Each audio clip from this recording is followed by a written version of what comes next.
The summer of 1867 in rural Sedalia, Missouri saw the emergence of America's most disturbing child, 8-year-old Timothy Caldwell. Dr. Samuel Harding, the region's only physician, meticulously documented this anomaly in 3 leather-bound journals, recording behaviors that defied all 19th-century medical understanding. Outwardly charming and polite, Timothy concealed something terrifying beneath his innocent facade, something science couldn't explain.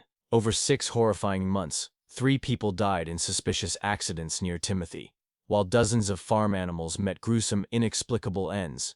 Each victim had crossed paths with the boy whose pale blue eyes held no warmth behind his practiced smiles. Local authorities, terrified by what they witnessed, sealed the records away for over a century.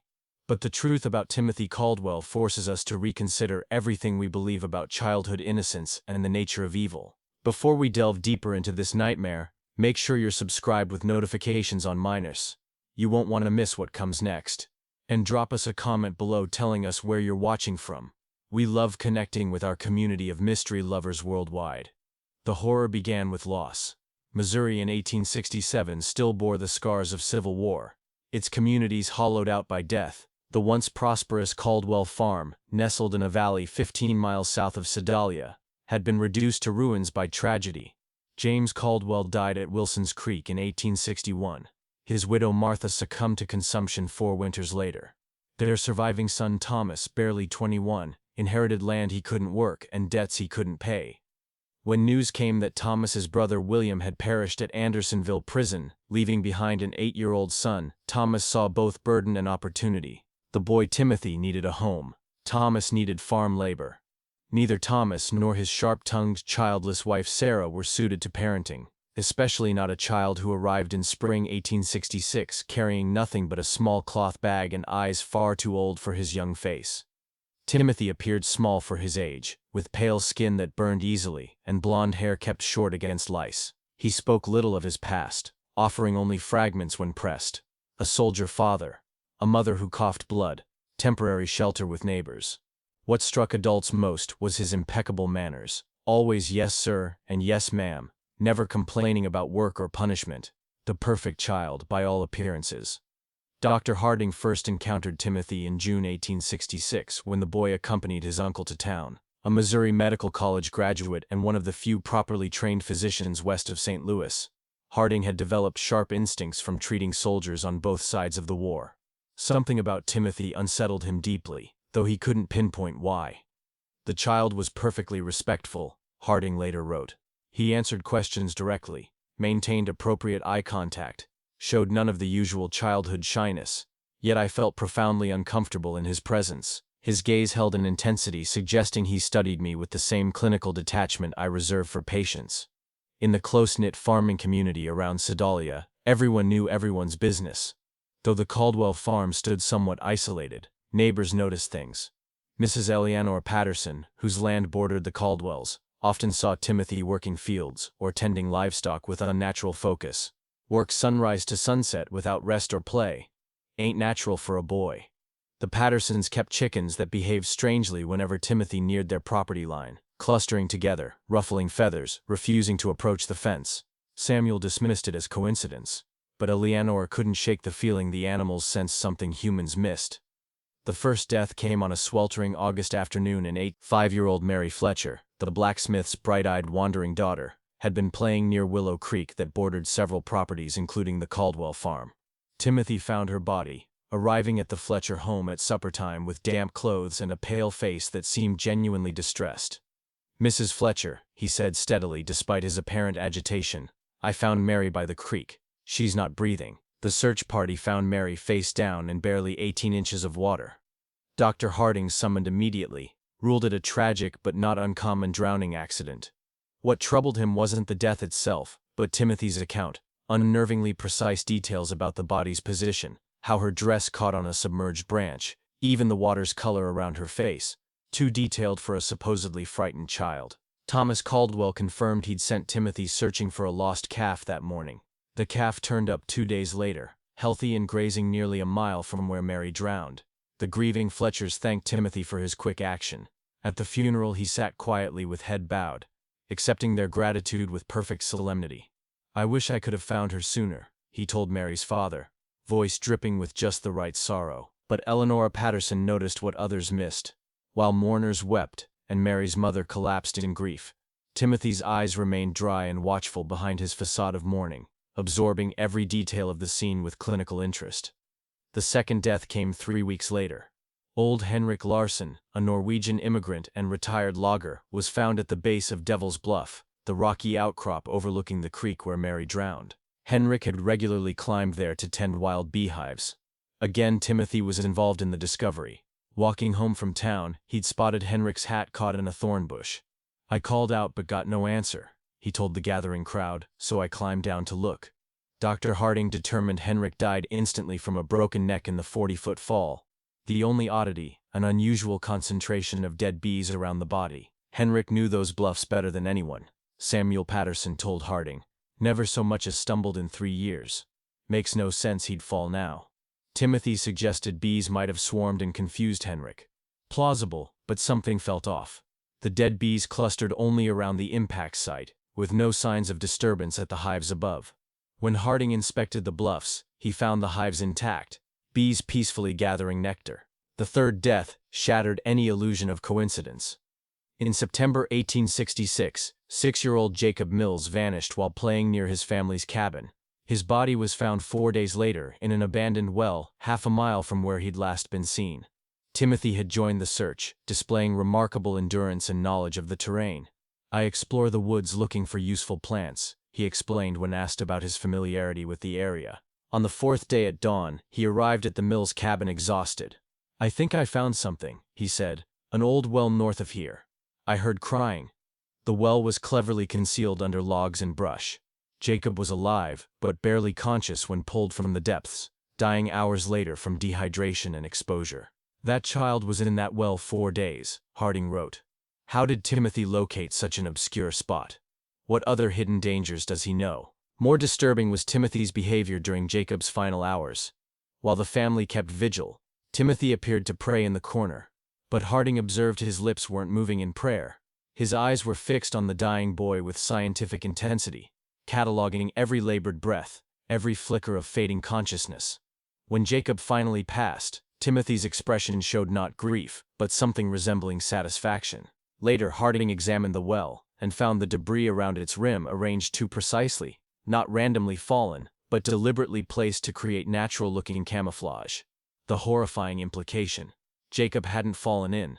Someone had put him there and concealed it until rescue came too late. That evening, Harding began detailed notes on Timothy. The boy was a model child by all appearances, attended church reverently, worked tirelessly, spoke respectfully. He had plausible explanations for each tragedy, searching for a calf when he found Mary, walking home when he spotted Henrik's hat, helping search for Jacob like any concerned neighbor. But Harding's medical training had shown him men who killed not from duty or necessity, but something darker. A cold detachment from normal human emotion manifested in subtle ways. Too little reaction to horror, too much interest in suffering, clinical discussions of violence. Timothy displayed all these traits in the body of an 8-year-old. Beginning October 1866, Harding used his medical rounds to investigate Timothy. The pattern he uncovered was chilling. Livestock dying mysteriously on nearby farms, always within walking distance of the Caldwell property. Chickens with necks broken too cleanly for predators. Pigs with strangely infected wounds. Horses developing sudden lameness requiring euthanasia. Mrs. Patterson had lost 17 chickens in 2 months, dying 1 or 2 at a time. Necks broken clean, she told Harding. My husband says foxes, but I've seen no fox signs, and the kills are too neat. Harding examined the latest casualties and found evidence of precise anatomical knowledge, specific pressure points applied with calculated force, not random animal attacks. Similar patterns emerged elsewhere. Calves strangling themselves in implausible ways, a prize bull breaking its leg in a ditch despite known sure-footedness. Neighbors reported seeing Timothy near these incidents. During medical visits to the Caldwells, Harding noticed Timothy's unusual interest in examinations, asking advanced questions about anatomy and medical procedures. How do you know if someone's really dead? The boy once asked casually. Sometimes they just look asleep. When pressed, he claimed concern about handling emergencies alone on the farm. But his curiosity went beyond normal childhood interest, asking clinically about death mechanics, survival rates for various traumas. Harding began testing him with false medical information. Timothy never corrected him, but retained every detail with frightening precision. Most disturbing was his reaction to Harding's war stories. While most children showed appropriate horror at battlefield injuries, Timothy listened raptly, asking detailed questions. "Did they scream much when you amputated their arms?" he once asked, pale eyes fixed on Harding's face. "Or were they too hurt to make noise?" The politely delivered question chilled Harding to the bone. By November 1866, Harding had filled nearly 2 journals with observations. The picture emerging was of a child with an adult's understanding of violence and death, yet completely devoid of normal human empathy. But documentation wasn't proof. Opportunity came when Thomas Caldwell injured his back during harvest, requiring daily medical visits. Harding used this access to engage Timothy in deeper conversation, uncovering horrors beyond his worst fears. The boy had been conducting experiments on living creatures for months, possibly years. He'd mentioned a cave where he went to be alone. Investigating, Harding found a collection of animal bones, crude surgical tools fashioned from farm implements, detailed drawings documenting torture and mutilation experiments. The drawings displayed surprising artistic skill, showing rabbits, squirrels, birds, and larger animals in various stages of dissection and injury, each accompanied by notes in Timothy's neat handwriting. Subject remained conscious approximately 10 minutes after eye removal. Vocalizations decreased gradually. Movement ceased after throat pressure application. Timothy had been using the community's animals for increasingly sophisticated cruelty experiments. The accidental livestock deaths were his tests on larger subjects. Most chilling was a newer set of drawings depicting human figures, unmistakably Mary Fletcher, Henrik Larsen, and Jacob Mills, each with annotations about human anatomy and methods of causing harm. Timothy hadn't just witnessed these deaths, he'd planned them, executed them with precision, and documented results for future study. The horror was far from over. Facing an impossible situation in 1867, Harding knew the cave evidence was obtained illegally. Worse, the concept of an 8-year-old murderer was inconceivable to contemporary medicine, which viewed children as inherently innocent. Presenting his findings would get him dismissed as a traumatized war doctor. The killings would continue. Instead, Harding confronted Timothy directly during a visit, taking him alone to the far pasture and revealing his discoveries. Timothy's reaction stunned him. No surprise, denial, or fear, just calm acknowledgement. "You're not going to tell anyone," Timothy stated matter-of-factly, "because no one would believe you, and because you're curious what I'll do next." The boy was right on both counts. When asked how long he'd been doing this, Timothy replied casually, "Since 5, maybe earlier. Started with insects, then mice, then bigger things. The people who died were experiments too. People react mostly like animals, but they understand what's happening. That makes it more interesting." Then came the chilling revelation. "I need to see what happens when you hurt someone who trusts you completely, someone who wouldn't suspect until it's too late." The implication was clear. Timothy planned to kill his aunt and uncle. That evening, Harding visited Sheriff William Crawford, a practical Union veteran who trusted Harding's judgment despite the unbelievable claims. Focusing on verifiable facts, the drawings, death patterns, Timothy's anatomical knowledge, Harding presented his case.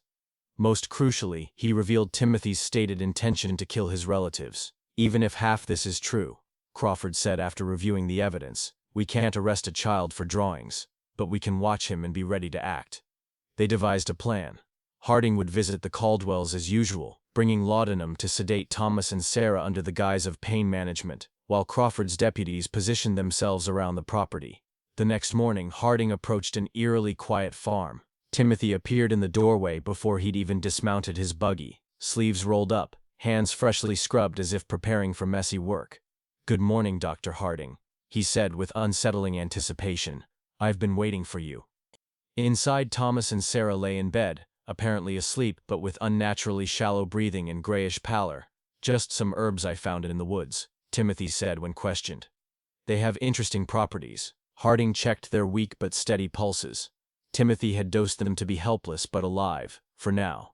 "They won't wake for hours," Timothy said conversationally. "Plenty of time to talk." What followed was a monologue of horrors delivered with clinical detachment. Timothy described drowning Mary Fletcher, had to hold her down 3 minutes. Engineering Henrik Larsen's fatal fall by loosening stones and throwing a bag of bees at him, and Jacob Mills' prolonged suffering in the well. Visited daily, gave just enough water to prolong it. When Harding asked directly about his plans for his aunt and uncle, Timothy smiled broadly. "That's where you come in, doctor. My other experiments were on unsuspecting subjects. You understand what I am. That makes you perfect for a new study." As he spoke, Timothy gathered potential weapons: rope, a candlestick, kitchen knives, arranging them with surgical precision. "I want to see what someone who knows they're going to die will do to save others. Will you sacrifice yourself for Thomas and Sarah? Fight me knowing I've planned for it? Run to save yourself?" Recognizing immediate danger, Harding drew his pistol. Timothy identified it as a Navy Colt, then calculated aloud. 6 bullets, 6 people to protect. Thomas, Sarah, yourself, and presumably the 3 officers outside. Shoot me, and you're out of ammunition. Moving closer, Timothy played on Harding's professional curiosity. "You want to know how I became this, whether I was born this way, whether there are others like me." Each statement true, each manipulation precise. The confrontation erupted when Timothy approached his unconscious uncle with rope. Harding intervened, enduring a violent struggle where the smaller but faster boy wielded knives with practiced skill from hidden locations. The commotion brought Crawford's deputies bursting in to subdue Timothy. Calm, even restrained, bloodied and torn, Timothy's cold eyes still held that unnerving intelligence. "You can't prove anything," he told them. "No one will believe a child did this." "Maybe not," Crawford replied, "but attempting to murder your family is enough." Timothy's smile was chillingly confident. "You won't hang me. I'm too young, too interesting. Someone will want to study me." Legal realities of 1867 made prosecuting an 8-year-old murderer impossible. After weeks of debate, Timothy was remanded to Missouri State Hospital for the insane, where Harding spent 3 months documenting his behavior in what became one of the first studies of antisocial behavior in children. Timothy adapted frighteningly well, learning to mimic emotions perfectly, crying when discussing his crimes, expressing remorse, showing gratitude for care. But Harding saw through the act. He understands happiness as the face people make when they want good things to continue, sadness as the face that gets help. He feels neither. When Timothy believed he'd gained Harding's trust, he shared elaborate future experiment plans that made his past crimes seem restrained. Hospital records show 18 months of unexplained incidents. Elderly patients dying of sudden heart failure after interacting with Timothy. Younger patients suffering suspicious falls in areas he'd been seen. Staff reported nightmares and feeling constantly watched. Dr. Martha Fitzgerald discovered Timothy's secret-coded journal beneath its surface of therapeutic writing. Deciphered entries revealed meticulous study of hospital routines and staff psychology, planning not just escape but advanced manipulation techniques. In summer 1868, Timothy vanished during a routine transfer. Harding suspected a carefully planned escape, not the simple lapse security claimed. Guards later admitted making small exceptions for Timothy in preceding weeks. Longer exercise, extra reading materials, routine adjustments that collectively created opportunities. For years after, Harding tracked suspicious Midwestern deaths matching Timothy's methods: staged accidents, animal torture, always with reports of an unusually mature, helpful child nearby. An adult Timothy would be even more dangerous, stronger, more knowledgeable, with years to refine his skills. Harding's final journal entry before his 1891 death reflected, "Timothy was no aberration, but a glimpse of humanity stripped of moral constraints. If he lives, somewhere walks a man who understands psychology better than any professional, manipulates with supernatural skill, and views humanity as test subjects." The Caldwell farm was abandoned, the cave sealed as locals avoided the area. Thomas and Sarah lived under assumed names, never having children. Harding's journals, donated to the Missouri Historical Society in 1923, remain available to researchers studying psychological development. Timothy Caldwell's case forces us to confront uncomfortable truths about evil wearing innocence's face, and whether some are born without conscience. The records may be sealed, but the questions remain. Was this the end of Timothy's story, or does the darkness he embodied still walk among us?